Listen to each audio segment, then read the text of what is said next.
పూరా లోకల్. నమస్తే, welcome to పురా లోకల్. తెలంగాణ ప్రభుత్వం జీవో నంబర్ 9ను జారీ చేస్తూ 42% బీసీ రిజర్వేషన్లతోటి స్థానిక సంస్థలకు వెళ్ళడం జరిగింది. కానీ ఈ 42% రిజర్వేషన్లు చట్టానికి విరుద్ధంగా ఉన్నాయని రెడ్డి జాగృతి వ్యవస్థాపకుడు అలాగే అధ్యక్షుడు మాధవ్ రెడ్డి హైకోర్టులో పిటిషన్ వేయడం జరిగింది. ప్రస్తుతం హైకోర్టు తీర్పుని 4 వారాలకు బీసీ రిజర్వేషన్లపైన వాయిదా వేయడం జరిగింది. ప్రస్తుతం మనం మాధవ్ రెడ్డి గారితో ఉన్నాము, మాట్లాడించే ప్రయత్నం చేద్దాం. నమస్తే అన్న. ఓసీలకు అన్యాయం జరుగుతుందని, బీసీలకు న్యాయం జరుగుతుందనే మీరు పిటిషన్ వేశారని అటు బీసీ సంఘాల నేతలు చెప్తున్న పరిస్థితి, మరి ఏమంటారు మీరు? భారత రాజ్యాంగం మీద నమ్మకం ఉన్న వాళ్ళు ఎవరైనా సరే, భారత రాజ్యాంగం నమ్మే వాళ్ళు ఎవరైనా సరే, భారత రాజ్యాంగంలో స్పష్టంగా 50% రిజర్వేషన్లు దాటవద్దని ఉంది. భారత రాజ్యాంగం ఏర్పడినప్పుడు ఎస్సీ ఎస్టీలకు మాత్రమే రిజర్వేషన్ ఇచ్చారు. ఆ తర్వాత బీసీలకు రిజర్వేషన్ ఇచ్చేటప్పుడు బీసీల జనాభా పెరిగితే రిజర్వేషన్ కాదు, బీసీలలో ఎవరైతే ఆర్థికంగా వెనుకబడుతుందో అసమానతలు గురవుతారో వాళ్ళకు మాత్రమే రిజర్వేషన్లు ఇవ్వాలని స్పష్టంగా ఉంది.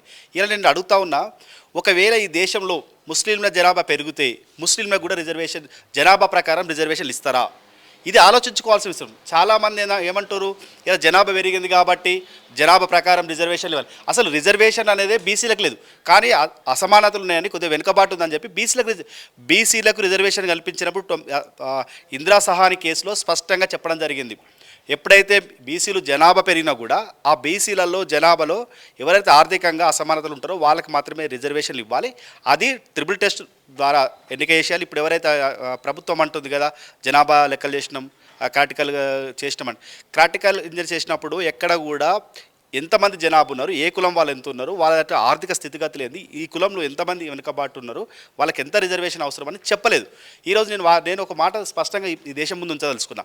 ముస్లిం జనాభా ఇంక 20 సంవత్సరాలు అయితే ఇప్పుడున్న హిందూ జనాభా కన్నా ఎక్కువవుతుంది. అప్పుడు ముస్లింలకు కూడా రిజర్వేషన్ కల్పిస్తారా? మరి ముస్లింలు కూడా జనాభాలో ఇలా బీసీ ఈలు ఉన్నారు, మరి అప్పుడు రిజర్వేషన్ వాళ్ళకు కూడా కల్పించాలి కదా. ఇగో ఇటువైపు చర్చ ఉంటుందని ఆనాడే భారత రాజ్యాంగంలో స్పష్టంగా చెప్పడం జరిగింది. ఎక్కడైనా సరే 50% రిజర్వేషన్ దాటవద్దని చెప్పడం జరిగింది. మేము ఇంకో మాట కూడా చెప్తున్నాం. 1970 కన్నా ముందు ఎవరైతే ఓసీల కులాలు ఉన్నాయో, మునూరు కాపు ఉంది, బలిజా ఉంది, వీళ్ళందరూ కూడా మునూరు కాపు కులం ఆనాడు ఓసీలు ఉండే. వాళ్ళ ఆర్థికంగా స్థితిగతులు, రాజకీయంగా స్థితిగతులు, సమాజంలో అసమానత లేని వ్యక్తులు, మరి వాళ్ళకి ఎందుకు రిజర్వేషన్ కల్పిస్తూ ఉన్నారు? ఇలా బీసీ కులాలలో ఒక పెద్ద కులం, సంఖ్యాబలంగా కులం మునూరు కాపు కులం. ఇలా బీసీలలో ఉండడం వల్ల బీసీలలో వచ్చేటువంటి ఫలాలను మొత్తం కూడా మునూరు కాపు తీసుకుంటుంది. మీరు రాజకీయంగా చూడండి, ఆర్థికంగా చూడండి, లేదంటే ఉద్యోగ రంగంగా చూడండి, ఎక్కడ కూడా బీసీ వచ్చేది. ఇలా బీసీ నాయకులు కొట్లాడుతున్న నాయకులు నీ హక్కుల కోసం కొట్లాడాలి, నీ జాతి ప్రయోజనాల కోసం. కానీ నీ జాతిలో ఉన్నటువంటి ఇంకో బీసీ నీ హక్కులు గుంజుకుంటా ఉంటే, నీ హక్కులు తీసుకుంటా ఉంటే నువ్వు మాట్లాడకుండా, ఇలా ఏదైతే రాజ్యాంగబద్ధంగా 50% రిజర్వేషన్ దాటొద్దని అడుగుతున్నామో, ఇలా సమాజంలో మా రెడ్లతోటి సమాజంలో మేము వ్యవసాయదారులం, మా దగ్గర సబ్బన్న కులాలు పనిచేసినాయి, సబ్బన్న కులాలతో మేము కలిసి ఉన్నాం, కమ్మరి కుమ్మరి సాకలి మంగళ అందరితో ఉన్న వాళ్ళం. ఇలా వాళ్ళందరికీ కూడా మేము రిజర్వేషన్ కావాలని కోరుకుంటాం. ఎప్పుడు వాళ్ళ ఆర్థిక స్థితిగతి మెరుగుపడాలని కోరుకుంటాం. కానీ జనాభా పెరిగినంత మాత్రంలో రిజర్వేషన్ పెరగాలంటే అది ఒప్పుకోము, అది రాజ్యాంగబద్ధంగా కూడా కుదరదు. మీరు పిటిషన్ వేయడం వల్ల కొంతమంది బీసీ నేతలు రెడ్డిలను టార్గెట్ చేస్తూ మాట్లాడుతున్నారు. ఈ రెడ్డిలకు బీసీలు ఎదగడం ఇష్టం లేదని, మరి అలాగే రెడ్డీస్ కూడా కొంతమంది మీ మీద వ్యతిరేకత చూపుతున్న పరిస్థితి, బీసీలు మమ్మల్ని తిడుతున్నారని. అటు ఆ బీసీలకు ఏం చెప్పదలుచుకున్నారు, ఇటు రెడ్డిలకు కూడా ఏం చెప్పదలుచుకున్నారు మీరు? గ్రామీణ ప్రాంతంలో ఎవరైతే ఓసీలు కాకుండా బీసీ రిజర్వేషన్ వచ్చినా, ఎస్సీ రిజర్వేషన్ వచ్చినా కూడా ఒక రెడ్డి నాయకుడే తన వర్గాన్ని, తన యొక్క బీసీని లేక తన ఎస్సీని నిలబెట్టి డబ్బులు ఇచ్చి తన రాజకీయ చైతన్యవంతులు చేస్తాడు. ఇలా ఎవరు కూడా గ్రామాలలో బీసీలు రెడ్ల మీద అసంతృప్తిగా లేరు. ఎందుకంటే రెడ్ల నాటోళ్ళు అన్ని కులాలను కాపాడుకునే వాళ్ళనే ఉంది. ఇలా ఏదైతే బీసీ నాయకత్వం వహిస్తారో వాళ్ళు మాత్రమే రెచ్చగొడతా ఉన్నారు. ఇలా ఎవరున్నారు? మునూరు కాపు నాయకుడు ఉన్నాడు, ఇలా తీర్మా చింతపండు నవీన్ అనే వ్యక్తి ఇలా రెడ్ల మీద అసంతృప్తిగా మాట్లాడుతున్నాడు. ఎట్లా వాడతాడు? నోరు మాట్లాడుతాడు. ఆయన ఎవరు? ఆయన ఇంత ముందుకు ఓసీ. ఇలా బీసీ ఎట్లా అవుతాడు? అది వాళ్ళు బీసీ నాయకులు అడగకుండా ఇలా బీసీలకు పంచాయి రెడ్లకు ఇంతకు క్రాటకరికల్ లెక్క ఏది? బీసీ నాయకులు ఏం చేయాలి? ప్రభుత్వాన్ని విజ్ఞప్తి చేయాలి, క్రాటకరికల్ లెక్క ఉండాలి. ఆ ఏ కులంలో అయితే ఎంతమంది పేదవాళ్ళనో ఆ పేదవాళ్ళని చూపించాలి.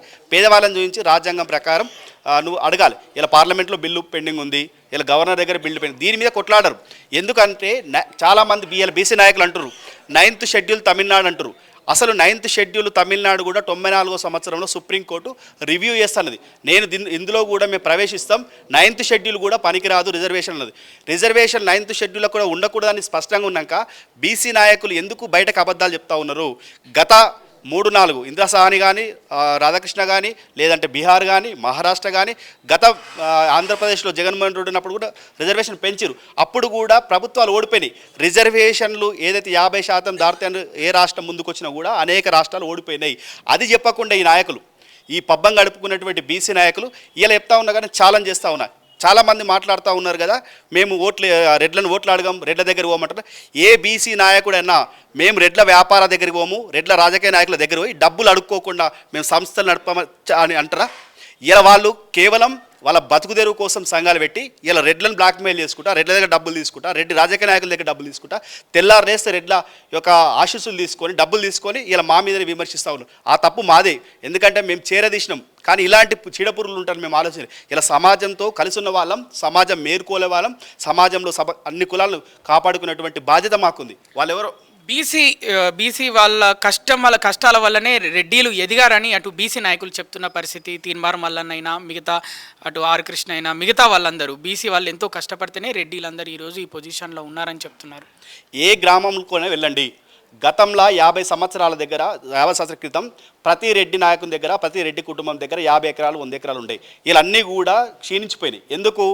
ఆ భూములు అమ్ముకొని పేద వర్గాలను కాపాడుకోవడానికి ప్రయత్నం చేసిరు.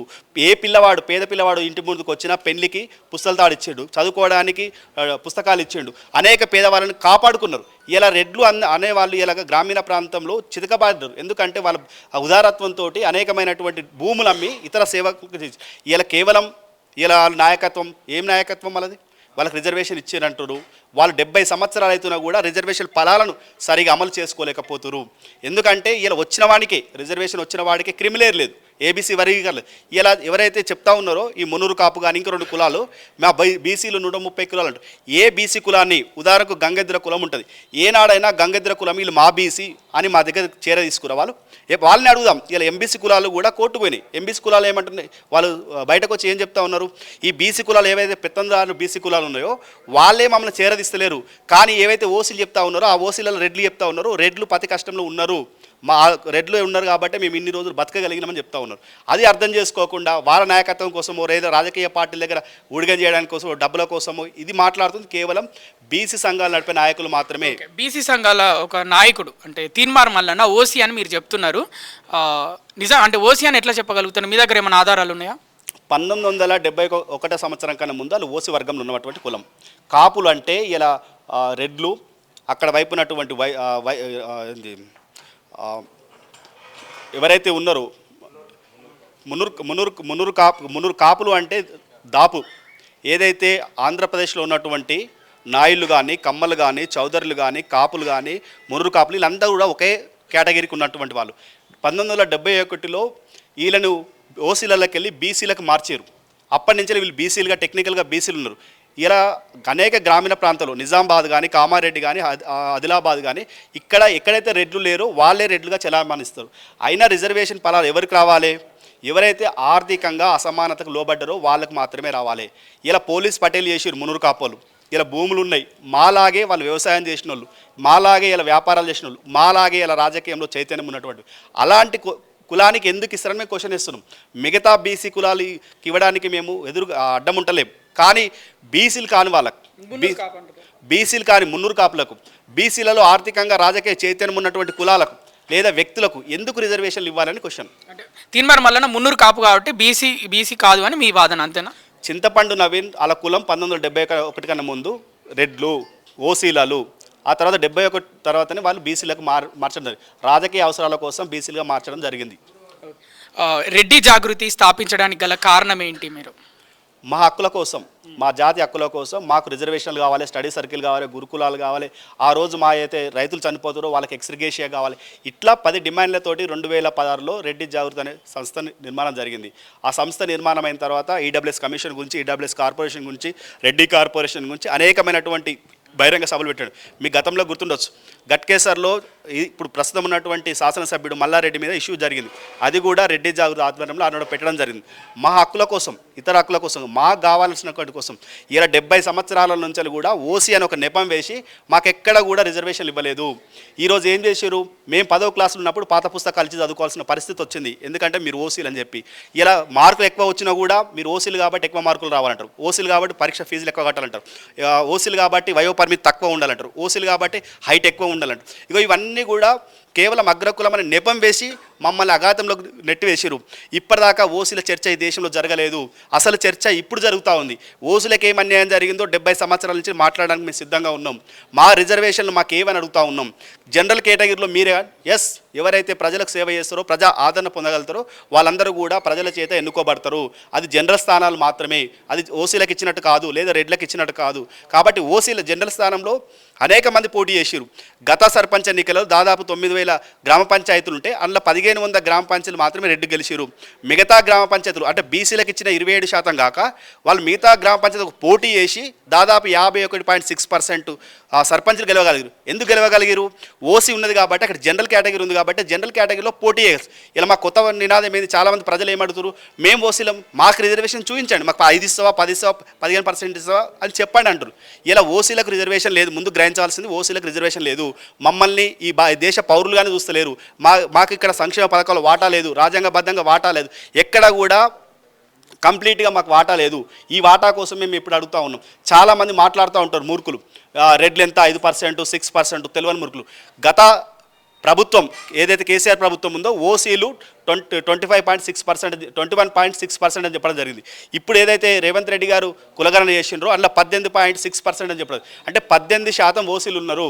ఇది అర్థం చేసుకోకుండా ఓసీలు అంటే కేవలం రెడ్లు 5-6% ఉన్న మీకు ఇన్ని పదవులు. ఎస్, ప్రతి గ్రామంలో పనిచేసిన వాళ్ళం. ప్రతి రాజకీయ పార్టీలో ఒక్కొక్క నియోజకవర్గంలో డబ్బులు పెట్టుకుని 3-4 పోటీదారులు ఉన్నారు. ఆ 3-4 పోటీదారులకు ఒక పోటీదారుకి మాత్రం ఎమ్మెల్యే టికెట్ ఇచ్చారు. ఇంకా మిగతా 3 ప్రజలకు సేవ చేశారు కాబట్టి వాళ్ళకి ఎక్కడో ఒక అకామిడేషన్ చేయాలి. కాబట్టి ఇలా రాజకీయ పదవులలో వాళ్ళని తీసుకుంటూ ఉన్నారు. ప్రతి సంవత్సరం కానీ ప్రతి ఎన్నికలలో కానీ ఖచ్చితంగా పోటీదారులు మేమే ఉంటాం. ప్రతి వేదికలలో ఎక్కడైనా సామాజిక సేవ చేయాల్సినట్టు కానీ ఆపద వచ్చినప్పుడు కూడా మేమే ఎక్కుంటాం. మరి ఎందుకు ఆ రోజు అడగరు? నువ్వు ఎన్నికల ముందు పోటీ చేసేటప్పుడు లేదా ఎన్నికల ముందు ప్రజాసేవ కార్యక్రమాలు చేసేటప్పుడు రెడ్డి గారు మీకు ఇక టికెట్ ఇయ్యం, మీరు చేయొద్దని ఎందుకు చెప్పరు? కానీ వారికి రాజకీయ అవసరాలు. ఇంకోటి చెప్తా ఉన్నాం, ఈ దేశం మొత్తం కూడా రాజకీయ పార్టీల సింబల్ మీద ఎన్నికలు జరుగుతూ ఉన్నాయి, కులాల మీద ఎన్నికలు జరుగుతలేవు. ఏ రాజకీయ పార్టీ అయినా ఏ వ్యక్తి గెలుస్తాడో వాడు ఆర్థికంగా ఎవరిని చూసి ఎన్నుకోవడం జరుగుతుంది తప్ప ఇలా కులం ఈ కులం ఉంది కాబట్టి ఇవ్వట్లేదు. మీరు గతంలో చూసిరు, మల్కాజిరి పెద్ద కాన్సెన్సీ గతంలో సర్వే సత్యనారాయణ ఒక ఆయన గెలిచిండు. ఇదేంది ఓసీ ఆ ప్లేస్ ఉన్నటువంటిది అయినా కూడా ఎందుకంటే తను సేవ చేసిండు, తన గుణం నచ్చింది కాబట్టి ప్రజలు ఓటేయడం జరిగింది. ఇలా అనేక స్థానాల్లో కూడా రెడ్లకు ఇతర బీసీ నాయకులు పోటీ పడ్డప్పుడు ఉదాహరణకు ఆలేరు అక్కడ కూడా ఎందుకంటే కాంగ్రెస్ టికెట్ ఇచ్చింది. కాంగ్రెస్ అంటే ప్రేమ, రేవంత్ రెడ్డి అంటే ప్రేమ కావచ్చు, అక్కడ ఆయన కూడా గెలిపించుకోరు. ఇక్కడ కుత్బులాపూర్ ఉంది, వివేక్ గౌడ్ ఉంటాడు. వివేక్ గౌడ్ కూడా కేసీఆర్ అంటే ప్రేమ కావచ్చు, నియోజకవర్గం ఉన్నాడు, లేక వివేక్ గౌడ్ అంతకుముందు పనిచేసి ఉండొచ్చు, గౌడ్ కూడా గెలిపించుకోరు. మరి ఎట్లా గెలిపించుకోలే కదా? ప్రజలకు ఎవరైతే సేవ చేస్తారో, ప్రజలకు ఎవరైతే అందుబాటులో ఉంటారో వాళ్ళ కులం చూడరు, కేవలం ఆ సేవా భావంతో ఓట్లేస్తారు. మరో సమస్య కూడా ఉంది, ఇలా ఆర్థిక సమస్య, ఆర్థిక డబ్బులు ఉన్న వాళ్ళు వ్యాపారవేత్తలు మాత్రమే రాజకీయాలకు వస్తారు. తెల్లారితే 5 సంవత్సరాలు కష్టపడ్డా కూడా వాళ్ళకి టికెట్ ఇవ్వట్లేదు. కానీ రాజకీయ పార్టీలు ఏం చేస్తారు, రాజకీయ పార్టీ ఆ వ్యక్తితో అవసరం ఉంటే 100 కోట్లు 200 కోట్లు అవసరం ఉంటే ఆ వ్యక్తిని తెచ్చి ఆ స్థానం ఇస్తూ ఉంటారు. మరి అన్ని రోజులు అక్కడ పనిచేసినటువంటి వ్యక్తికి ఎవరు బాధ్యత వహిస్తారు? ఏ కులమని బాధ్యత వహిస్తారు? ఇట్లా చాలామంది రెడ్లు కూడా రాజకీయాలలో డబ్బులు పొడగొట్టుకున్న వాళ్ళు ఉన్నారు, ఎక్కడ డబ్బులు సంపాదించలేదు. రెడ్డిలలో పేదవాళ్ళు ఉన్నారని రెడ్డిలు చెప్తున్న పరిస్థితి నిజంగా అంటే మీ రెడ్డి జాగృతి దృష్టికి వస్తుందా? పేదవాళ్ళు వచ్చి మాకు ఇలా సహాయం కావాలి, లోన్లు ఇవ్వండి, ఇలాంటివి ఏమన్నా అడుగుతారా ఎప్పుడైనా? మీరు గమనించండి, ఈ తెలంగాణ రాష్ట్రంలో గత 15 సంవత్సరాల డాటా తెప్పించుకోండి. ఈ 15 సంవత్సరాలలో ఎక్కువ మంది చనిపోయినటువంటి రైతుల యొక్క వివరాలు సేకరించండి. ఆత్మహత్యలు చేసుకున్నటువంటి జాబితాలో మొట్టమొదటి స్థానం ఉన్నది రెడ్లు మాత్రమే. అది గమనించి మేము ఏదైతే రెడ్లకు ఎక్స్గ్రేషియా కావాలని కొట్లాడినప్పుడు అది గమనించి గత ప్రభుత్వం కేసీఆర్ ప్రభుత్వం 5 లక్షల రూపాయల ఎక్స్గ్రేషియా ప్రకటించడం జరిగింది. ఉత్తనే జరగలేదు, ఎందుకంటే ఇవన్నీ వివరాలు తీసుకుంది. ఇప్పుడు కూడా మా పిల్లలు ఎవరైతే ఇలా ఓసీ పిల్లలు ఉన్నారో వాళ్ళందరూ కూడా విదేశాలకు పోవడానికి డబ్బులు లేక విదేశాలకు పోలేకపోతారు. కానీ ఇతర కులాలకు వాళ్ళకి విదేశ సహాయ నిధి ఉంది. మరి మాకెందుకు సహాయ నిధి లేదు? ఇలా మాకు స్టడీ సర్కిల్ ఎందుకు లేవు? మాకు గురుకులాలు ఎందుకు లేవు? ఇలా మేము చైతన్య నారాయణ స్కూల్ మీద ఆధారపడ్డాం. ప్రతి సంవత్సరం మేము భూములు అమ్ముకోనో, పంటలు అమ్ముకోనో, లేకపోతే మా తల్లుల పుస్తకాలు అమ్ముకోనో మేము చదివించుకుంటాం. మరి మిగతా కులాల వాళ్ళకు గురుకులాలు ఇస్తారు, స్టడీ సర్కిల్ ఇస్తారు, వయో విద్య ఇస్తారు, అన్నీ ఇస్తారు. ఇలా ప్రభుత్వ ఫండ్ మొత్తం కూడా ఏ వర్గాలకు కేటాయిస్తారు? మరి ప్రభుత్వంలో మేము కూడా ఉన్నాం కదా, ఈ ప్రజలు ఉన్నాం, మరి మాకెందుకు ఇవ్వరు? ఇగో ఇలాంటి సమస్యలు ఉన్నాయి. అసలు చర్చ ఇప్పుడు మొదలైంది. మాకు రావాలి 70 సంవత్సరాల్లో మేము ఏం నష్టపోయినామో ప్రజల ముందు ఉంచుతాము, మేము ఏం కోల్పోయినామో ప్రజల ముందు ఉంచుతాము. వాటన్నిటి కోసం కూడా నిరంతరం ఖచ్చితంగా కొట్లాడతాం. ఇవి 50% రిజర్వేషన్ దాటకుండా చూసుకోవాల్సిన బాధ్యత ప్రభుత్వాలది. ప్రభుత్వాల మీద కూడా మేము తిరుగుబాటు చేస్తాం. గతంలో బీసీలతో ఎప్పుడైనా మీకు గొడవలు లాంటివి, మనస్పర్ధలు లాంటివి ఎప్పుడైనా వచ్చినాయా? సబ్బన్న కులాలను కాపాడుకునేదే రెడ్లు. గ్రామీణ ప్రాంతంలో సబ్బన్న కులాలతోటి ఉండేదే రెడ్లు. ఎప్పుడు కూడా బీసీలకు మాకు చర్చ కొట్లాడలేదు. ఇప్పుడు ఎవరైతే మాట్లాడుతున్నారో గాజుల సీన్ కానీ లేకపోతే ఆర్ కృష్ణయ్య గారు మేము సభలు పెడితే కూడా మా సభలకు వచ్చారు. ఎవరు అద్దంకి దయాకర్ గారు కూడా వచ్చారు. అంటే ఈ సమాజంలో మెరుగైన సమాజాన్ని ఎట్లా తీర్చిదిద్దాలి అనేటువంటి అవగాహనలు కానీ, ఎట్లా సమాజంలో అందరూ కలిసిపోవాలని గురించి చేసిన కార్యక్రమాలు కూడా వాళ్ళు కూడా మాతో కలిసి వచ్చారు. ఇది రెడ్లకు బీసీలకు జరుగుతున్నటువంటి పోరాటం కాదు. దీన్ని అపార్థం చేసుకోవాల్సిన అవసరం లేదు. ఇది రాజ్యాంగబద్ధంగా రావాల్సిన హక్కుల కోసం ఏదైనా ఉంటే ప్రభుత్వం మీద అడుగుదాం. ఎట్లా చేద్దాం, పేదవాళ్ళని ఎట్లా గుర్తిద్దాం, పేదవాళ్ళకి ఎట్లా మనం సహకరిద్దాం, పేదవాళ్ళని ఎట్లా అభివృద్ధి చేద్దాం అనేది మా బాధ్యత. మేమేంది రెడ్లం అంటే కాపులం, ఈ రాష్ట్రాన్ని కాపాడే కాపులం దాపులం. మాకు బాధ్యత ఉంటుంది. మాకు ఒకటి సమాజంపై స్ఫూర్తి ఉంది. ఇలా జనాభా పెరిగిరని చెప్తా ఉన్నారు. మేము ఆనాడు చదువుకున్నాం కాబట్టి ఈ ప్రభుత్వాలు ఈ రాష్ట్రం అభివృద్ధి చెందాలని మేము 1-2 పిల్లలు మాత్రమే కన్నాము. 1-2 పిల్లలు మాత్రమే అక్కడ ఆపివేయడం జరిగింది. అట్లా నియంత్రణ చేయకపోతే, రాష్ట్రం అభివృద్ధి చెందాలని అట్లా నియంత్రణ చేయకపోతే ఇలా జనాభా సంఖ్యలు కూడా మేము కూడా ఉంటుంటివి. అదే చెప్తున్నా, ప్రభుత్వాలు కానీ నాయకులు కానీ ఆలోచించముడు జనాల ప్రకారం రిజర్వేషన్లు ఇవ్వకూడదు. ఎక్కడైతే అసమానతలు ఉన్నాయో, ఆర్థిక అంశాలు ఉన్నాయో అక్కడ మాత్రమే రిజర్వేషన్ ఇవ్వాలి. ప్రతి పేదవాడికి రిజర్వేషన్ ఫలాలు అందాలి. ఏబీసీ వర్గీకరణ జరగాలి. ఇలా కమ్మరి కుమ్మరి చాకలి మంగలి వాళ్ళకి ఇవ్వాలి, ఇలా ఒడ్డరి వాళ్ళకి ఇవ్వాలి రిజర్వేషన్లు. కానీ అవి ఇవ్వకుండా కొన్ని కులాలు మాత్రమే. గత సర్పంచ్ ఎన్నికలలో బీసీలు ఎంతమంది అయ్యారు, ఆ బీసీలలో ఏ కులమైందో కూడా ఆ యొక్క లెక్కలు చూసి వాళ్ళకి ఎందుకు వచ్చినాయి, మరి మిగతా వాళ్ళకి ఎందుకు అవకాశం రాలేదు? ఇక ఈ బీసీ నాయకులను అడగాల్సినటువంటి సందర్భం ఇది. మీ పిటిషన్ హైకోర్టులో మీరు వేసిన పిటిషన్ వెనకాల రాజకీయ పార్టీల హస్తం ఏమైనా ఉందా? మేము 2016 నుంచి మా హక్కుల కోసం కొట్లాడుతూ ఉన్నాం. మా అనేకమైనటువంటి కార్యక్రమాలు చేసినాం, బహిరంగ సభలు పెట్టినాం. ఏ రాజకీయ పార్టీతోటి మాకు అవసరం లేదు. ఇది మా బాధ్యత. మాకు జరుగుతున్న నష్టం మీద మాట్లాడడం మా బాధ్యత. ప్రజలు నడిపిస్తున్న సంస్థగా మా బాధ్యత. మేము నష్టపోతూ ఉంటే మేము అడిగితే రాజకీయ పార్టీలు ఎందుకు ఉంటాయండి? రాజకీయ పార్టీలకు ఏమవసరం? ఇలా ఏ రాజకీయ పార్టీల మీద కూడా రిజర్వేషన్ గురించి మాట్లాడలేవు. ఒక రాజకీయ పార్టీ మాధురెడ్డి వెనుక ఒక రాజకీయ పార్టీని దుమ్మెత్తిపోస్తుంది, ఒక రాజకీయ పార్టీ మాధురెడ్డి ఎన్నుకుంది అంటుంది. ఇంతకు ఆ 2 రాజకీయ పార్టీలు వాళ్ళకే క్లారిటీ లేదు. నేను ఎవరు ఎన్నుకున్నాను, ఎవరు మా ఎన్నుకున్నారో కూడా వాళ్ళకి తెలియదు. కాబట్టి ఇక్కడ ఏ రాజకీయ పార్టీ కూడా మా వెనక లేదు. ఇక్కడ కేవలం మా ప్రజల యొక్క ఆవేదన, మాకు నష్టం జరుగుతున్న బాధతో మాత్రమే మేము పిటిషన్ వేయడం జరిగింది. మీ ఫ్యామిలీ బ్యాక్గ్రౌండ్ ఏంటి? ఎలాంటి నేటివిటీ నుంచి మీరు వచ్చారు? మా నాన్న ఒక ఎంప్లాయీ, మేము కూడా వ్యవసాయదారు కుటుంబమే. నేను డిగ్రీ వరకు చదువుకున్న. ఆ తర్వాత తెలంగాణ ఉద్యమంలో కూడా జరిగింది. తెలంగాణ ఉద్యమం కూడా 4 సార్లు జైలు జీవితం, 55 కేసులు, దాదాపు 12 సంవత్సరాలు తెలంగాణ ఉద్యమంలో క్రియాశీలకంగా ఉన్నా. ఇప్పుడైతే ఎవరైతే రాష్ట్ర స్థాయిలో తెలంగాణ టీఆర్ఎస్ పార్టీ, బీఆర్ఎస్ రాష్ట్ర స్థాయిలో నాయకులందరూ కూడా నాకు దగ్గర మిత్రులే, అందరూ కూడా కలిసి పనిచేసిన వాళ్ళమే. ఈ 2016 నుంచి ఇప్పటిదాకా కూడా మా హక్కుల కోసం అనేది రెడ్డి జాగృత సంస్థతో మేము పనిచేస్తూ ఉన్నాం. భారతదేశ పౌరులకు రిజర్వేషన్స్ అనేటివి అవసరం అనుకుంటున్నారా? అంటే రిజర్వేషన్లు ఉండాలా, తీసేయాలా మీ అభిప్రాయం ప్రకారం? ఏదైతే బాబాసాహెబ్ అంబేద్కర్ ఆనాడు రిజర్వేషన్ గురించి మాట్లాడిండో, కేవలం 10 సంవత్సరాలు రిజర్వేషన్ మాత్రమే ఉండాలన్నాడు. ప్రతి సంవత్సరం లేదా ప్రతి 5 సంవత్సరాల కోసం రిజర్వేషన్ తగ్గించుకుంటూ పోవాలని చెప్పాడు. కానీ వాళ్ళు ఏం చేస్తూ ఉన్నారు? ఎన్నికల ఓటు బ్యాంక్ రాజకీయాల కోసం రిజర్వేషన్ పెంచుకుంటూ పోతున్నారు. అంటే మనం ప్రతి సంవత్సరం ముందుకు దేశం అభివృద్ధి పదంలో పోతలేదు, దేశం తిరోగన పరిస్థితులు పోతున్నాం. ఎందుకంటే సోమరిపోతులను తయారు చేస్తూ ఉంది. మీరు ఒక్కటే గమనించండి. ఇలా ఓసీ ఒకటి ఉదాహరణ చెప్తాం. ఇలా టెట్ అనేటువంటి పరీక్ష ఉంది. దాంట్లో 120 మార్కులకు ఓసీలకేమో 90 మార్కులు రావాలి, బీసీలకేమో 70 మార్కులు రావాలి, ఎస్సీలకేమో 60 మార్కులు రావాలి. ఇక్కడ ఒక విద్యార్థిని చేయాల్సినటువంటి ఉపాధ్యాయ వృత్తికి ఇంత వేరియన్స్ ఉంటే నువ్వు 60 మార్కులు వచ్చినటువంటి ఉపాధ్యాయుడు ఎట్లా మంచి విద్యార్థిని తయారు చేయగలుగుతాడు? ఓసీ పౌరులు, ఓసీకి సంబంధించిన జనాభా అంటే ఉద్యోగ అవకాశాలు కోల్పోతున్నారా ఈ రిజర్వేషన్ల వల్ల? వాస్తవం, రిజర్వేషన్ వల్ల ఉద్యోగాలు కూడా కోల్పోతున్నాం. ఈ దేశంలో మెరిట్ అయినటువంటి విద్యార్థులు, మెరిట్ అయినటువంటి వ్యక్తులు పరాయి దేశాలకు పోతున్నారు. ఇలా మనం ఒక ఉదాహరణ చెప్తే వేరే అమెరికాలో వేరే దేశంలో ఒక తెలంగాణకు సంబంధించిన వ్యక్తి ఏదైనా ఒక ఛాంపియన్గా అయితేనో లేకపోతే ఏదైనా ఒకటి సాధిస్తున్నారు మనవాడని గొప్పగా చెప్పుకుంటాం. కానీ మనవాడు అక్కడ ఎందుకు పోవాల్సి వచ్చింది? ఇలా అమెరికాలో అనేక మంది ఇంజనీరింగ్లు అనేక మంది శాస్త్రవేత్తలు ఈ దేశం వాళ్ళు ఉన్నారు, అనేక మంది డాక్టర్లు.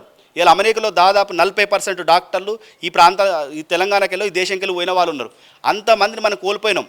ఎందుకు కోల్పోయినాం? ఇక్కడ రిజర్వేషన్ల వ్యవస్థ ద్వారా వాళ్ళంతా నష్టపోతున్నారు కాబట్టి వాళ్ళ మెరిట్ను కూడా వేరే దేశానికి ఉపయోగిస్తుంది. మన దేశం అభివృద్ధి చెందాలంటే మెరిట్ ఉండాలంటే రిజర్వేషన్ వ్యవస్థ పోవాలి. రిజర్వేషన్ వ్యవస్థ కేవలం సోమరితనాన్ని మాత్రమే చేస్తూ ఉంది, మెరుగైనటువంటి సమాజాన్ని నిర్మించలేకపోతుంది. కాబట్టి నాలాంటి బాధ్యత గల ప్రతి ఒక్కడు కూడా ఈ దేశం అభివృద్ధి చెందాలనుకున్న వాళ్ళు కూడా రిజర్వేషన్ వ్యవస్థను రూపుమాపాల్సిందే. ఎవరైతే పేదవాళ్ళు ఉన్నారో వాళ్ళకు సంక్షేమ పథకాలు ప్రభుత్వం నుంచి వాళ్ళకు ఒక ఫ్యాక్టరీ పెట్టిస్తావా, లేకపోతే ఒక ఉద్యోగం కల్పిస్తావా, అట్లాంటి సంక్షేమ పథకాలు ఇవ్వాలి. కానీ ఇలాంటి రిజర్వేషన్ వ్యవస్థ పెట్టి మెరిట్ను దూరం చేస్తాం, సోమరిపోతులు చేస్తాం, ఈ దేశం అభివృద్ధి జరగకుండా చేస్తామని ఇంకా వాళ్ళు పబ్బం గడుపుకొని కుల సంఘాల మాట ఉన్నటువంటి వ్యక్తులకు ఇది ఆలోచన విధానం. కుల సంఘాలలో ఉన్నోళ్ళు కానీ లేకపోతే వెనుక వాళ్ళ పిల్లలేమో చదువుకొని అమెరికాలో కూడా విదేశాల్లో పోవడానికి ప్రయత్నం చేస్తారు. ఇక్కడనేమో వాళ్ళు మిగతా వాళ్ళని సోమరిపోతులు చేసి మీకు రిజర్వేషన్ పలాలని చెప్తారు. వీళ్ళు కుల సంఘాలు నడిపే వాళ్ళు కేవలం ఎన్నికలలో రాజకీయ నాయకుల దగ్గర పబ్బం గడుపుకోవడానికి, పైసలు తీసుకోవడానికి మాత్రమే వాళ్ళు తప్పుదారి పట్టిస్తూ ఉన్నారు. ప్రభుత్వ సంక్షేమ పథకాల గురించి ఏనాడు మాట్లాడరు. రిజర్వేషన్ వ్యవస్థ ఉండొద్దు అని ఏనాడు మాట్లాడు. ఆల కులంలో ఉన్నటువంటి ఎంబీసీ కులాల గురించో, సంచార జాతుల గురించో, కింది స్థాయి గురించి ఎవరు ఎప్పుడు కూడా మాట్లాడరు. ఇలా కేవలం మాట్లాడుతుంది రాజకీయ అవసరాలు తీర్చుకున్న వాళ్ళు, రాజకీయ అవసరాల కోసం పాకులాడే వాళ్ళు మాత్రమే. ఈ రాజకీయ పార్టీలు ఎవరైనా చేరదీసి ఇలా ఆర్ కృష్ణయ్య గారు బీసీ ఏది చైర్మన్ అన్నారు. తను 42% రిజర్వేషన్ కోసం తన పదవి ఏమో అట్లే ఉండాలి, కానీ ఆయన కొట్లాడుతాడు. మరి ఆయన ఏ పార్టీలు ఉండి ఇలా ఆయన బీజేపీ పార్టీలు ఉండు ఇవ్వాల్సింది ఎవరు? కేంద్రంలో ఎవరుండ్రు? మరి నా రాజీనామా ఇస్తా, నా జాతి కోసం రాజీనామా చేస్తా, మన జాతిని పట్టించుకుంటలేరు, నా రిజర్వేషన్ కావాలని ఎందుకు అడగట్లేదు అంటే పదవి మాత్రం కాపాడుకోవాలి, ఇదంతా నటించాలి. వీళ్ళు ఎవరైతే హక్కుల కోసం కొట్లాడుతున్నారో వాళ్ళ అంత ముందుకున్నటువంటి 15 సంవత్సరాల నుంచి ఇప్పటిదాకా వాళ్ళ ఆర్థిక పరిస్థితులు ఏంది, వాళ్ళ ఏడికలో ఇన్ని డబ్బులు వచ్చినాయి, ఇన్ని కోట్ల రూపాయలు వాళ్ళకి ఎక్కడికెళ్ళి వచ్చినాయి, ఏం చేసి సంపాదించారు, వాళ్ళ వ్యాపారం ఏందో బయట పెట్టాలి. కేవలం ప్రభుత్వాల దగ్గర, రాజకీయ నాయకుల దగ్గర పబ్బం గడుపుకోవడానికి మాత్రమే, ప్రజలలో అయోమయం చేయడానికి మాత్రమే. స్పష్టంగా చిన్న యూట్యూబ్ ఛానల్ నుంచి వెళ్ళి పెద్ద ఛానల్ దాకా, వాళ్ళ కులంలో మేధావుల నుంచి వెళ్ళి ఇతర కులాల మేధావుల దాకా ఎవరైనా కూడా 50% రిజర్వేషన్ దాటితే ఈ కేసు నిలబడదని చెప్తున్నారు. కానీ బీసీ సంఘాల నాయకులు ఏం చెప్తున్నారు? కొట్లాడదాం, రాష్ట్ర బంద్ చేద్దాం, ధర్నాలు చేద్దాం, మాధురెడ్డి ఇంటి ముట్టడిద్దాం. అక్టోబర్ 18న బీసీ సంఘాల నేతలు తెలంగాణ రాష్ట్రం మొత్తం అక్టోబర్ 18న తెలంగాణ బంద్కు పిలుపునిచ్చారు. ఎట్లా చూస్తారు? నేను అదే మాట చెప్తా ఉన్నాం. ఇక్కడ అన్ని కులాల మేధావులు, వాళ్ళ కులంలో ఉన్నటువంటి జస్టిస్ ఈశ్వరయ్య గారు, చంద్రకుమార్ గారు వాళ్ళు కూడా చెప్తారు, అరే రిజర్వేషన్ నిలబడయ్యా, 50% దాటి రిజర్వేషన్ ఇవ్వడానికి వీలు లేదు, వీళ్ళు ఆ విధంగా ప్రణాళికలు లేవు, ఎందుకు మీరు కొట్లాడతారని చెప్తారు. కానీ కుల సంఘం నడిపే నాయకులు ఇలా ప్రజల మధ్య అఘాతంకు సృష్టించడానికి, మేమున్నాం అని ఉనికి చాటుకోవడానికి, ప్రజలను తప్పుదోయడానికి ఈ యొక్క బంద్ చేస్తూ ఉన్నారు. ఈ బంద్ వల్ల ఎవరికి ప్రయోజనం? కొట్లాడాల్సింది నువ్వు ప్రభుత్వాల దగ్గర, చేయాల్సింది ప్రభుత్వాలు. ఇలా గవర్నర్ దగ్గర పెండింగ్ ఉంది, రాష్ట్రపతి దగ్గర పెండింగ్ ఉంది, వాళ్ళ దగ్గర కొట్లాడాలి. కానీ ఇలా 42% రిజర్వేషన్, 50% రిజర్వేషన్ దాటొద్దని కేసు వేసిన వాళ్ళ మీద కొట్లాడతాం, లేదా తెలంగాణ వ్యాప్తంగా ఇలా వాళ్ళు కేవలం 14 తారీఖు ఉండే, 18 తారీఖు ఎందుకు చేసుకురు అంటే ఈ 4 రోజులలో ఏవైతే రెడ్ల స్కూళ్ళు, రెడ్ల కాలేజీలు ఉన్నాయో వాళ్ళ దగ్గర డబ్బులు అడుక్కోవడానికి, చందాల రూపంలో డబ్బులు అడుక్కోవడానికి మాత్రమే, వాళ్ళ బ్లాక్ దందా చేసుకోవడానికి మాత్రమే వాళ్ళకి జరిపారు. వాళ్ళకి దమ్ముంటే సోమవారం, మంగళవారమో వర్కింగ్ రోజులలో బంద్ పెట్టమనండి, ప్రజలు ఎట్లా తిరగబడతారో తెలుస్తుంది. వీళ్ళ వర్కింగ్ డే లేనాడు శనివారం పెట్టి తూతు మంత్రంగా నువ్వు వాస్తవంగా ఉంటే ఆమరణ నిరాహార దీక్ష చేయి. ఆర్ కృష్ణ గారు ఎవరైతే జేఏసీ చైర్మన్ అంటుండో నీ పదవికి రాజీనామా చేయి, నువ్వు ఆమరణ నిరాహార దీక్ష చేయి, బీసీలకు రిజర్వేషన్ వచ్చేదాకా చెయ్యి, కొట్లాడు. నీకు శుద్ధి లేక కేవలం ప్రజల మభ్య పెడతాం, ఏదో మాధవరెడ్డిని తిడతాం, ఇంకో రెడ్డిని తిడతాం అంటే కుదరదు. ఈ సమాజం అన్ని గమనిస్తూ ఉంది. ఎవరెవరు ఎట్లెట్లా తిడుతురో, ఎవరెవరు ఏ విధంగా ఎగురుతూ ఉండరో వాళ్ళందరూ కూడా మూల్యం చెల్లించుకుంటారు. త్వరలోనే ఆ మూల్యాన్ని కూడా పుల్ స్టాప్ పడుతుంది. రెడ్డిలందరూ రాజకీయ పార్టీలుగా విడిపోయారు. బీఆర్ఎస్లో కొంతమంది రెడ్డిలు ఉన్నారు, బీజేపీలో కొంతమంది రెడ్డిలు ఉన్నారు, కాంగ్రెస్ పార్టీ నుంచి ఏకంగా ముఖ్యమంత్రి రెడ్డిలు ఉన్నారు. వీళ్ళు రెడ్డిలందరూ రాజకీయ పార్టీలుగా విడిపోయారు. మరి ఐకమత్యం ఉందా మీ రెడ్డిస్లో? ఇప్పుడు బీసీలో ఒక పార్టీలు ఉన్నారా, ఎస్సీలో ఒక పార్టీలు ఉన్నారా? ఎవరు నచ్చిన పార్టీలు వాళ్ళు ఉంటారు. పార్టీ సిద్ధాంతాలకు నచ్చాలి. ఇలా కమ్యూనిస్టు పార్టీలు ఉంటాయి, కమ్యూనిస్టు పార్టీలు అందరూ రెడ్లే ఉన్నారా? ముస్లిమ్స్ కూడా ఉన్నారు. మరి ముస్లిమ్స్ అనే వాళ్ళు ఎంఐఎంలోనే ఉన్నారా? పార్టీ సిద్ధాంతాలు వస్తే నా ఒక వ్యక్తిగా నాకు ఏ సిద్ధాంతం వస్తే ఆ సిద్ధాంత పార్టీలో ఉంటా. రెడ్లు అని కానీ ఇతర కులాలు ఎవరైనా కానీ వాళ్ళ కష్టం వస్తే అందరూ ఏకమవుతారు. ఇలా రెడ్లందరూ కూడా పోలరైజేషన్ అవుతారు. ఇంతవరకు కూడా రెడ్డి సంఘాలన్నీ కూడా ఏం చేసినాయంటే మా వంతుగా మేము చిన్నగా ఒక ఇల్లు ఆఫీస్ కట్టుకొని మా వాళ్ళకు పేదవాళ్ళకి 5,000 10,000 కష్టం వస్తేనో చనిపోతానో పేదరికం ఉంటానో వాళ్ళకి ఇచ్చుకున్నాం. ఏనాడు కూడా మా హక్కుల కోసం కొట్లాడలే. ఇప్పుడు స్టార్ట్ అయింది మా హక్కుల కోసం కొట్లాడాలి. మేము ఏం నష్టపోయినామో మా ప్రజలకు వివరిస్తాం. మా పిల్లలు ఇలా తల్లిదండ్రులు విడిచిపెట్టి అమెరికాకి ఎందుకు పోవాల్సిందో ఇలా వివరిస్తాం. సమాజానికి తెలవాల్సింది ఏంటంటే ఇంతవరకు కూడా మాకెవ్వరు కూడా రెడ్లకు రిజర్వేషన్ ఇవ్వలే. కేవలం 10 మంది ఎమ్మెల్యేలు లేదు 40 మంది ఎమ్మెల్యేలతోటి చూయించి 40 లక్షల మంది పేదలను ఇక అన్యాయం చేస్తూ ఉన్నారు. ఇక ఈ 40 లక్షల పేదల కోసం మేము కొట్లాడతాం. 40 ఎమ్మెల్యేల కోసం మేము కొట్లాడడం. 40 లక్షల మంది పేదవాళ్ళు ఇలా ఏవైతే రెడ్లు ఉన్నారో వాళ్ళ కోసం కొట్లాడడానికి ఖచ్చితంగా ఉంటుంది కార్యక్రమం. ఇక చివరి 2 ప్రశ్నలు. మీరు ఇంత చెప్తున్నా కూడా అంటే మీ వెర్షన్ మీరు చెప్తున్నారు తెలంగాణ రాష్ట్రంలో అగ్ర కులాలదే ఆధిపత్యం రాజకీయంగా ఆర్థికంగా సామాజికంగా అని అంటున్నారు. మరి ఏం చెప్తారు? అగ్రకులం అనేది చైతన్య గల కులం.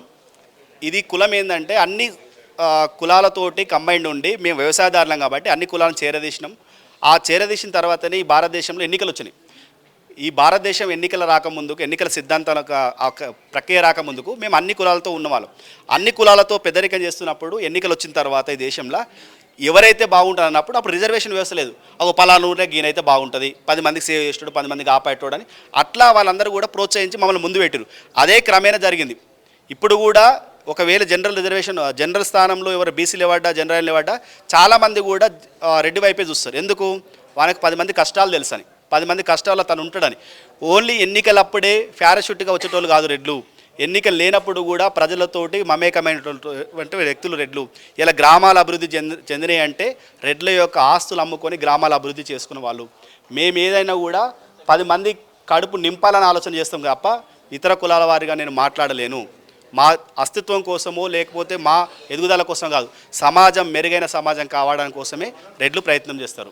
కొంతమంది రెడ్డి జాగృతిని వ్యతిరేకిస్తున్నారు. వాళ్ళకి ఏం చెప్పాలనుకుంటున్నారు?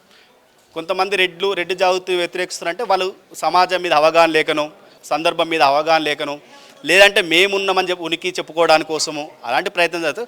ఓవరాల్గా 99.9% రెడ్లందరూ కూడా ఒక తాటి పైకి వచ్చారు. వాళ్ళ హక్కుల కోసం కొట్లాడుతూ ఉన్నారు.